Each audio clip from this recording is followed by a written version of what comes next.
next speaker is Professor Surinder Aggarwal from Delhi, India. Surinder, please let me say a few words before you start. Surinder Aggarwal is a geographer by education and I'm sure also by conviction. He received his master's degree and his PhD education from University of Akron and from Kent State University in the US. Before joining Delhi University in the mid-1980s, Surinder Aggarwal taught in the US for many years.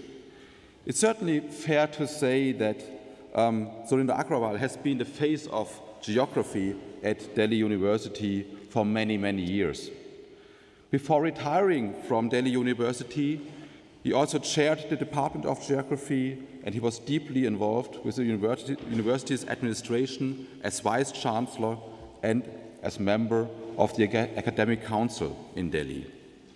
At present, he is working as a Distinguished University Grants Commission Emeritus Fellow at Kurukshetra University in northern India, just north of Delhi, and as a visiting faculty at the School of Planning and Architecture in New Delhi. Surinder Aggarwal has been honored internationally with many prestigious positions and awards. He has been and still is member of various international scientific committees, such as the Earth System Science Partnership on Global Environmental Change and Human Health of the IHDP, the IGU Commission on Health and Sustainable Development, the IGU Task Force on Health and Sustainable Development, the IGU Task Force on Megacities, and the Year of the Planet Earth, to name just a few. During his long academic career, Surinder Aggarwal published various papers and books, including the widely received co-authored book, The Asian City. His most recent book, titled Creating Healthy Places, Implementing Healthy Cities in Southeast Asia, is being published by the World Health Organization. This work is based on his more than 12 years collaboration and consultation with the WHO. This brings me to the last aspect I want to briefly talk about, the practical and applied side of Surinder Aggarwal's work.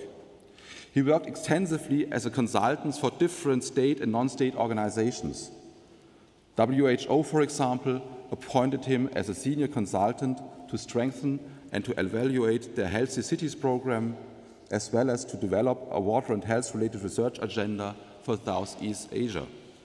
He also worked for the Asian Development Bank as a social development and resettlement consultant to formulate policy options for integration of social issues in the Highway Development Program of India. Ladies and gentlemen, please welcome our next speaker, Surinder Aggarwal. He will provide us new insights into the multifaceted challenges of urban development. Surinder, the floor is yours.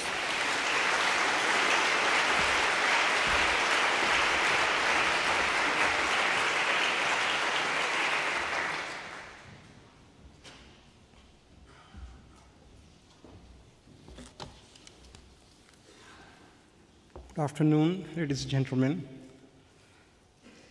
Before I start my lecture, I would like to acknowledge some of the material and ideas I borrowed or felt important when I looked at some of the abstracts of various sessions which are on urbanization and demographic change. And I thought that those people who have put so much effort, they should be actually integrated into this presentation.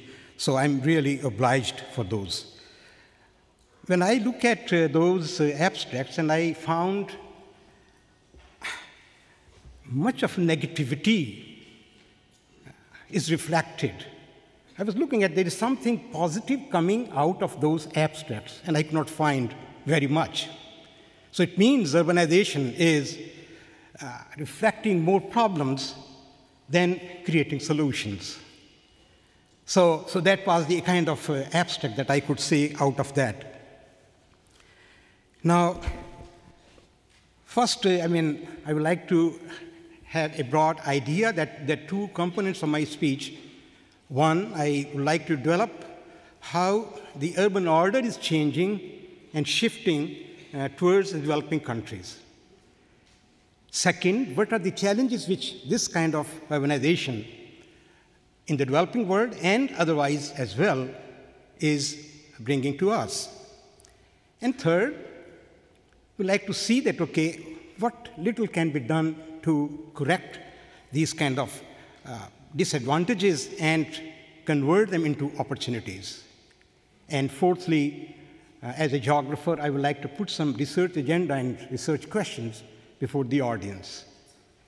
Well, to begin with the context,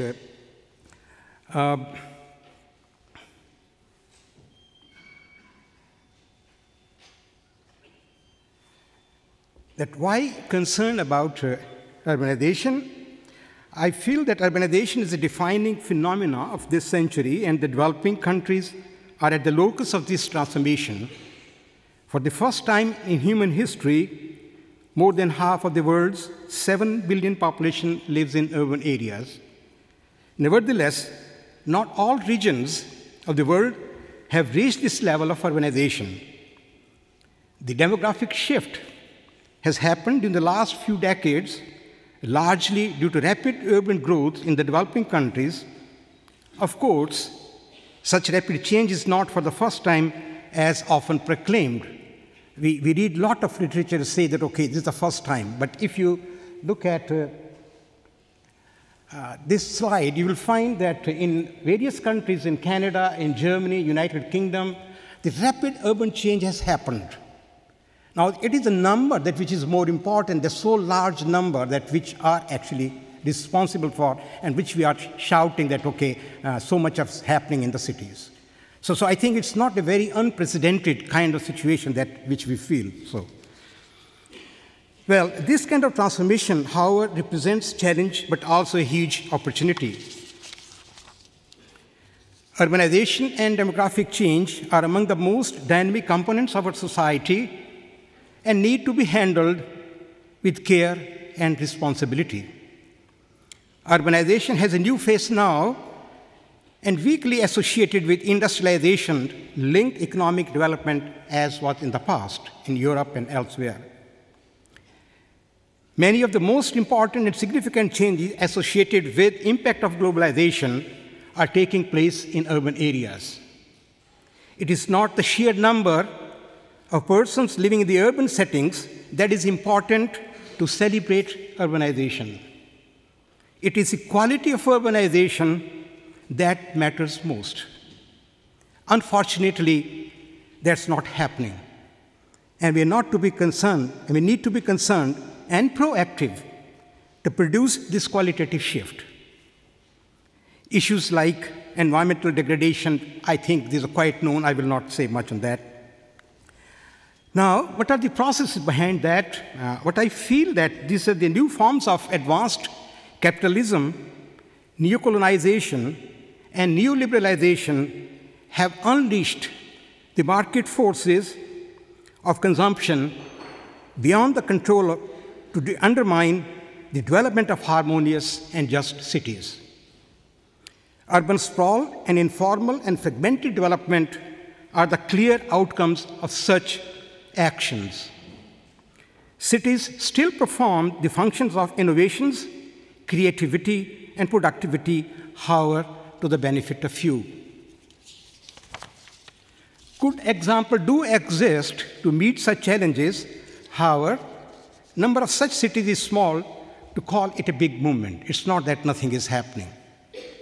The real challenge lies before us to convert the challenges into opportunities by advancing new theories of urban change, adopting new urban planning tools or models, urban governance approach, and empowering citizenry with citizens' right to the city. This is I will elaborate about this at a later stage. This is a very good talk about this, that whether the citizens have the right about the city. Now, I talk about the emerging patterns of demographic change and urbanization.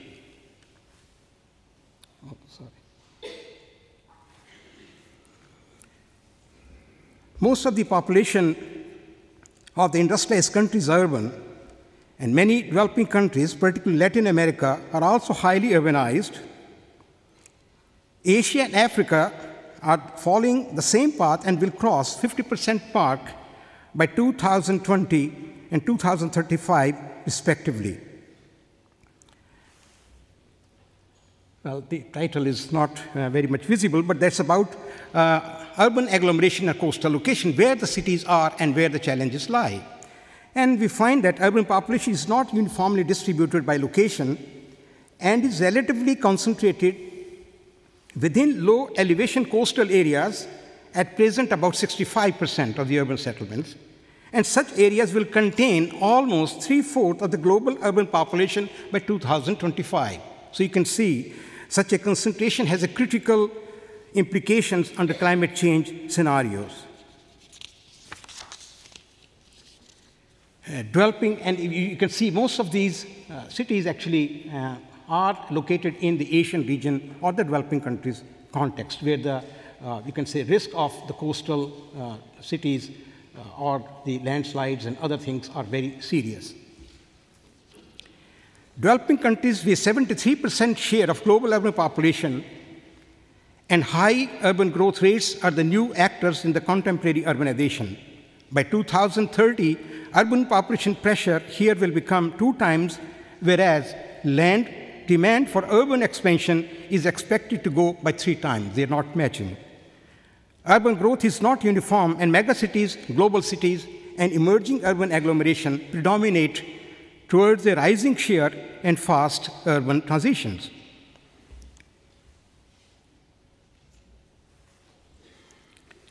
Recent trends also indicate high growth rate of mid-sized cities with population of 1 to 5 million, as you can see from the figure, as mega or emerging mega cities mature in population growth. I think this is a very interesting trend that the big cities of 10 million and above, Tokyo and others, they have matured now. I think it is the middle level or lower level cities that which are now growing, and probably they will consume most of the urban growth. Voluntary migration that fueled the early migration stream is now supplemented and reshaped by recruitment agencies, employment regimes, and immigration policies of various countries. Push factors that propelled urbanization until mid-90s are now getting reversed by pull factors. The demographic structure exhibits signs of change with more women, migrants, and swelling elderly and young population cohorts. So this is, I find, a very interesting change that what is happening. Earlier, migration used to be largely male-oriented, but now the female in employment in other places, they are joining as well. Well, in case of developed countries, on the contrary, they exhibit a stabilizing or even negative urban growth trend, following decline in fertility levels. The previous speaker very clearly mentioned about that. In many countries, immigrant share in urban growth is getting higher in compared to native groups. Now, I just want to share that how spatially there is a visible counter-urbanization trend with more expansion in the rural settings for both working and living environments in the developed countries. Why I am showing this slide, that recently I was visiting my daughters in the US, and I go for a walk, and I saw this was all, you can say, rural or agricultural area.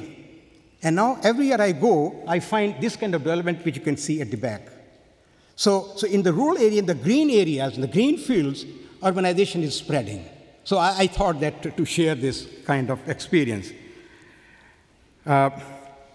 Now we talk about who is a major player in the urbanization in the future. So I call it Asia the major player of 21st century urbanization. It is often stated that 21st century urbanization belongs to Asia in numbers. Century or decades is not that important. It is the quality of urbanization that will matter most.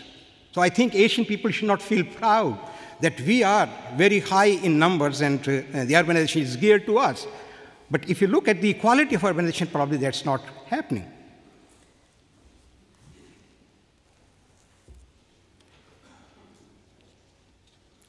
Despite its low urbanization level of 45%, Asian region with 75% of the developing countries' urban population and 52% of the global is expected to remain the major contributor to future urban growth in the world.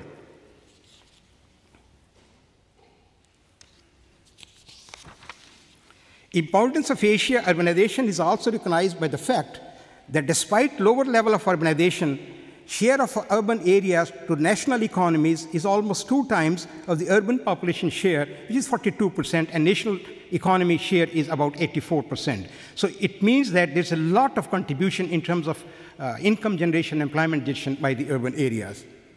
China and India, having urban population weight of 700 million, which is close to population of the US and Europe,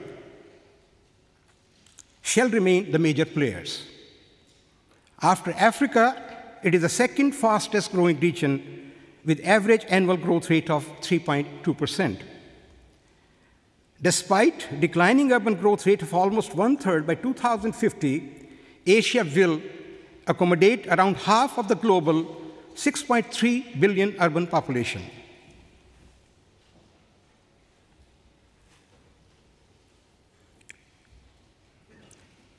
The growth of urban population is not uniform in Asia. As we can see, the region is characterized by mega urbanization. As you can see, the various categories of cities and their concentration in the Asian region is almost red on the Asian side. The region is characterized by mega urbanization process. Asia contained only one mega city, that is Tokyo, in 1970, and its count rose to 5 out of 10 in 1990 to 13 out of 23 in 2011, and is projected to reach 22 out of 37 by 2025. Many other Asian cities like Singapore, Hong Kong, Kuala Lumpur, and Dubai are placed among the global cities due to their specialized functions and global connectivity. They may not be mega city, but they are global cities. Globalization has made the category of third world city as obsolete in many Asian cities, and they are proud to have their own style, urban design, models of urban growth, and planning and governing principles. Peter Riemer and Howard Dick, in their recent publication on views from the city in Southeast Asia, claim that Hong Kong, Dubai, Kuala Lumpur, Shanghai, Singapore, Istanbul, Bangalore, and Mumbai are third world cities in a limited way. Due to their transnational connectivity, construction of sophisticated information and communication technology infrastructure, they are no more third world cities in a conservative sense. We may consider to look Asia or regions of Asia, such as Southeast Asia, West Asia, East Asia, urbanization as a set of cities rather than a block of countries. Don't think that various countries are equally urbanized. What is important is that these are the various cities which are well connected, and they represent Asian urbanization. So that's how we should examine the Asian urbanization.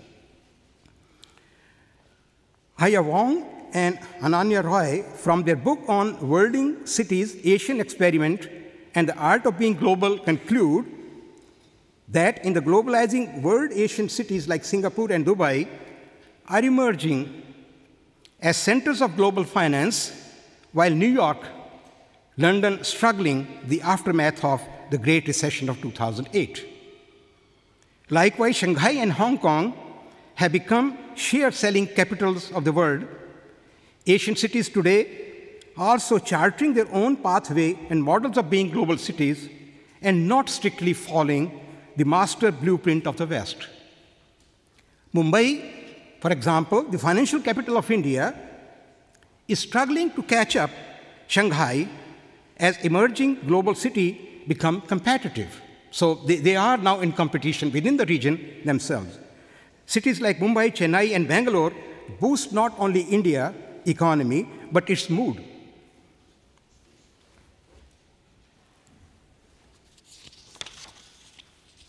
Today, however, Bangalore and New York and London all depend on their ability to innovate. Why did Bangalore, out of all Indian cities, achieved this status as hub of IT, skills, perhaps not geography, are the source of Bangalore's strength. Companies like Infosys and a virtuous circle was born wherein smart firms and smart workers flock to Bangalore to be near each other.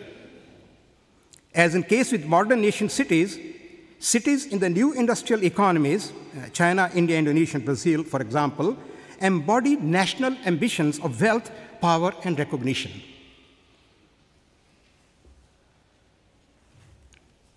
Now, I say a little bit about the global city, that how the various cities in Asia are placed as the global cities, and they are evaluated by various agencies. Major cities in the developing world have become centers of enormous political investment, economic growth, and cultural vitality, and have thus become sites for global significance. If you look into this diagram, probably on the scores of livability and environment, they're low, whereas on other parameters, they're very high. So it means that the only concern that they have to address is how they are livable and how environmentally sound.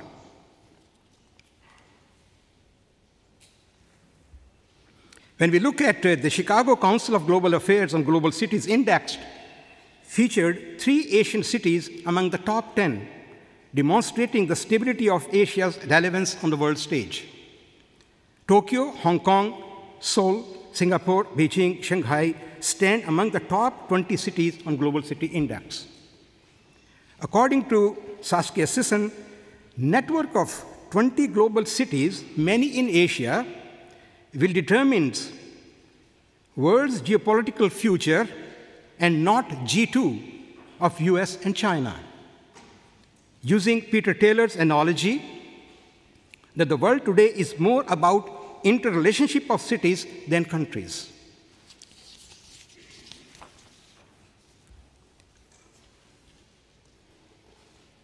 Now, we speak that how the contemporary urbanization is distancing or disturbing, or you may call them urbanization challenges. So first is the urban environmental challenges. Globally, the contemporary urbanization process, as discussed above, are environmentally disturbing and socially discriminatory. It is distancing humans from nature and individuals from the larger society by the division of labor and malicious land use and land cover change.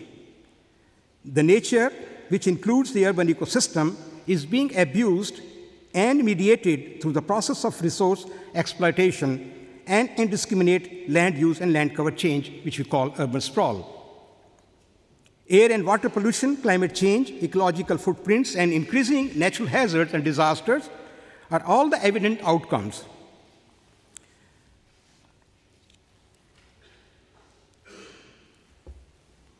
Now, this slide just gives you an idea that how mega urbanization in 2 ways is affecting the human security question.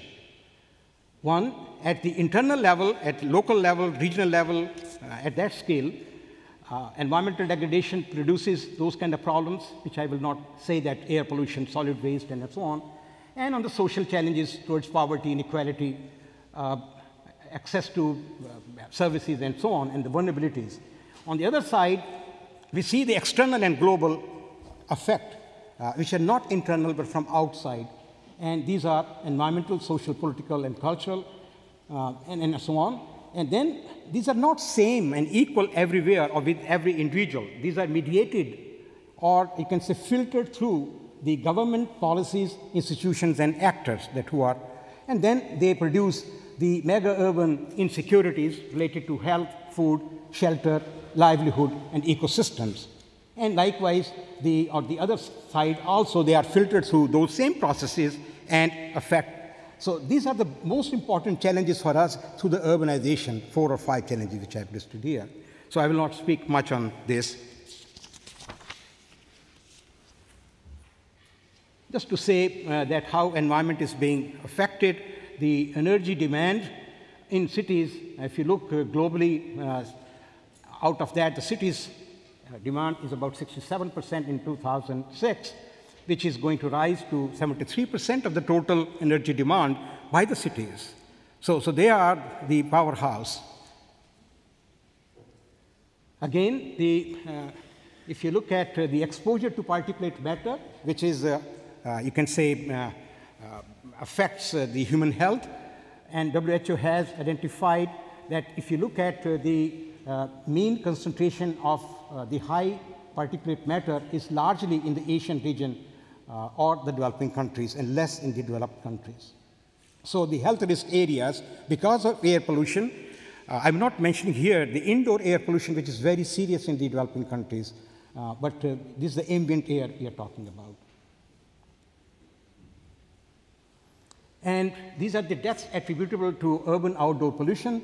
This is in Southeast Asia region that they published that world is about 1.3 million.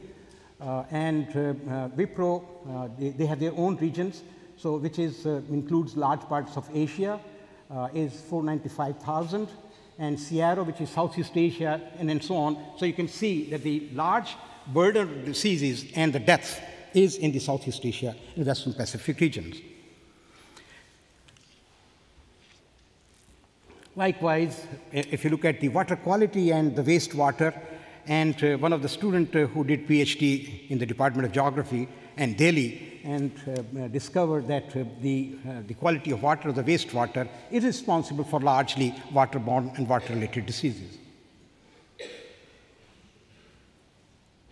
Well, this is about solid waste, and you can't imagine that this is in a place which is very beautiful, and the tourist attraction, this is Maldives. And in Malé, where I visit quite often, and I discovered heaps of garbage because they don't have a place. And so this is a big, big challenge. And climate change-wise, Maldives is already declared that they are buying land in Sri Lanka or on India. So I think the more serious problems for them is disposal and management of the solid waste rather than the climate change, which is important, no doubt. And that shows, again, from the United Nations 2011 revision. They have produced beautiful maps, and that shows the potential risk areas of flooding. Again, in Asia, you can find their concentration. Cyclones, again, red dots. Well, these are, again, in the US as well, because of these storms and others. And the multiple natural disasters, which you can say cluster largely in the developing countries. So urban areas are really prone to disasters. Now I talk about ecosystem damages. To me, after the environment, we have talked actually so much, but not about ecosystems. In a very broader sense, to me, ecosystems are more important than the environmental, because they are attached with so many components of livelihood, poverty, nature, and so on. If they are damaged, the environmental damages are obvious. So that way, I think our focus now should be more on the urban ecology and urban ecosystem, that how they are being damaged, and what kind of poverty connections they have, what kind of, you can say, ecosystem health connection they have, or climate change connection they have. So we have to reorient our thinking from environment per se to ecosystems specifically. Well, I think I got the signal, but there are certain social challenges which are important to mention, which is related to urban equities and inequalities. Cities are basically man-made environments, which means that a society transforms natural landscapes across culture and social values and norms. So a socio-ecological perspective on these two developments attempts to overcome the dualistic view of nature and society as separate entities. In the process of mega-urban development, not only the urban environment is damaged, but also produce link effects on the deprivation aspect of social conditions. Fragmentation of space and society in urban areas has clear implication on who is excluded. If we look at the values of Gini coefficient, well, these few slides on the hazards which we have. This is in Beijing, recent floods.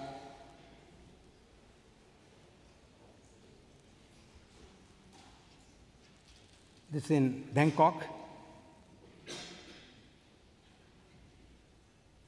And the ecosystem damages in a small country like Bhutan, you can see that how the hills and the forest have been damaged by this expansion process, urban sprawl process.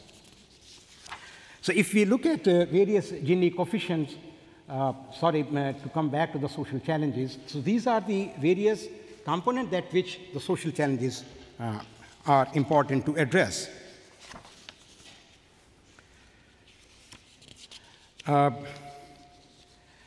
Also, I find that the urban sprawl, to me, is a very significant challenge.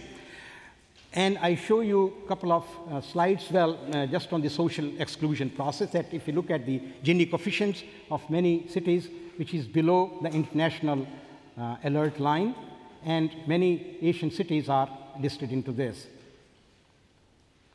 Likewise, access to water supply has improved substantially, but the sanitation component is almost half of the total requirement. Access to water by the informal settlements is a real issue.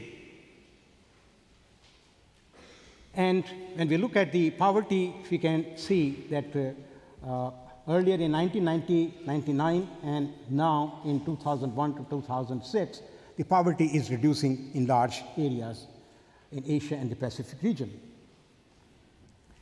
I visited Beijing, and while going to Great Wall of China, I saw this poster, "One World, One Dream."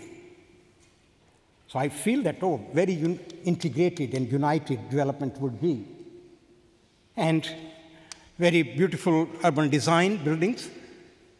And when I go to the old Beijing area, I see the inequality persisting. What's happening under the Hako system in China, you all know about that. Again, exclusion by digital illiteracy and exclusion.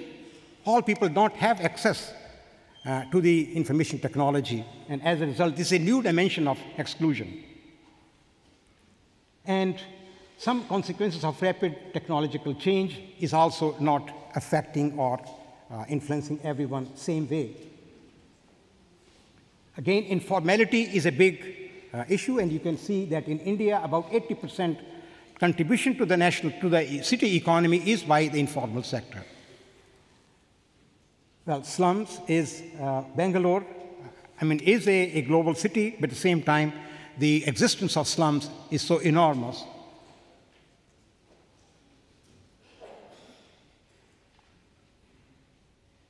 Crowding. And this is the city of Malé in Maldives. You can imagine there is no space left there. So density is the biggest problem there, that because the other islands cannot be inhabited, or the lagoons. And for the developed countries, the road congestion, the goal of advanced civilization. I need not to say much about this. And then there are growing health inequities. If you look at the slum dwellers, have a very high infant mortality rate as compared to other income groups. And urban health inequities in Africa, America, and Asia also are there.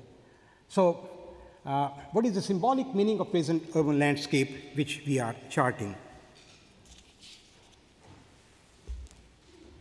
Well, I will not take much time and say that urban sprawl, to me, is the most important component of the new urban shape which is happening. This is Colorado Springs in the US. This is suburbia. And I could lay hand on a couple of slides of satellite imageries. And this is Las Vegas, 84, and 2011. You can see the urban sprawl, which is unimaginable. and in a desert area where the water is at premium. This is Dubai, United Arab Emirates. Again, if you look at the 2000 situation and 2010 situation, so this is a false imagery, and you can see within the island, they are making small islands for recreation. And the urban design is really horrible there. So again, a desert area city, which is of international importance, is ecologically damaging. And this is Burkina Faso capital. In a small country like Africa, there also you can see that what is happening there. Yeah. And Istanbul is a good example again. And now what needs to be done? Well, I will not go into these because the time is very short. And what actually is important to me is the research agenda, which probably will speak much about. This is a kind of sustainable urbanization. We feel that planning, management, and governance through equity, ecology, and balancing. So these are kind of, now this is when I was talking about the various approaches, so this is Cologne, which is a good example that how nature and humans can exist together through planning. And it is sandwiched between the two green belts, and the city has expanded very well. So urban sprawl has been contained to some extent. And Durban is an example of another integrated planning that in which the various landscapes and the population groups have been integrated for a better ecosystem balance. Rio de Janeiro is another example that where ecosystem approach has been used, and the urban and the ecological corridors to connect different problem areas have been established to give the green or sandwiching the green between the inhabitant areas. So this is the urban corridor which they have built.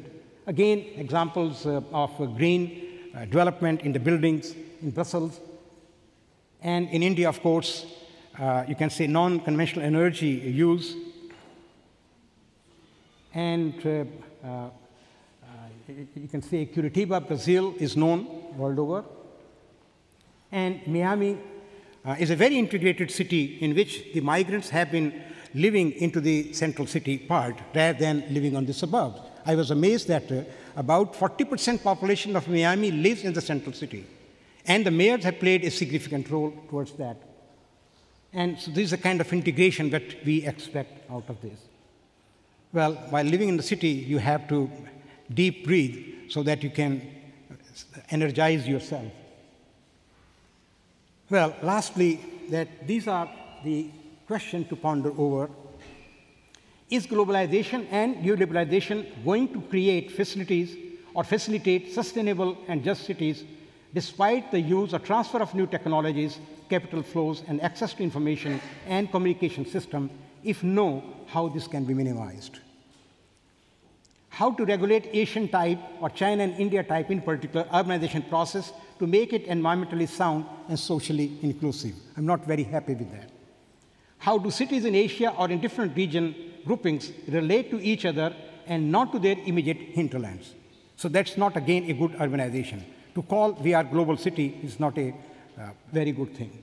How can we internalize or legitimize informality towards inclusive urban growth? How can we regulate the uncontrolled process of fragmented urbanization to save land and ecosystem in the rural-urban interface regions?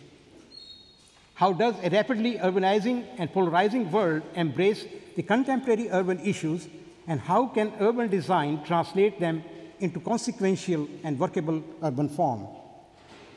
What are new thresholds that maintain sustainability and stability of the urban systems? Should we continue with mega-urbanization style urban growth or promote small and medium-sized cities for harmonious development? If yes, how? Because so far the stress is on mega-urbanization. how to cultivate ecological culture among various city stakeholders like mayor and politicians. Well, with these words, I thank you so much for giving me attention.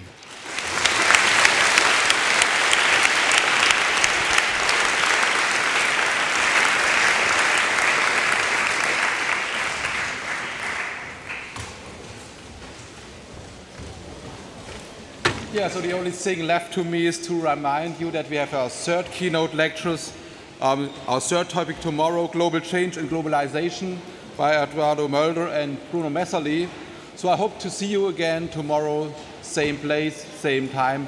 Many thanks to the audience, many thanks to the speakers of today, Mr. Lees and Surinder Aggarwal. Thank you very much.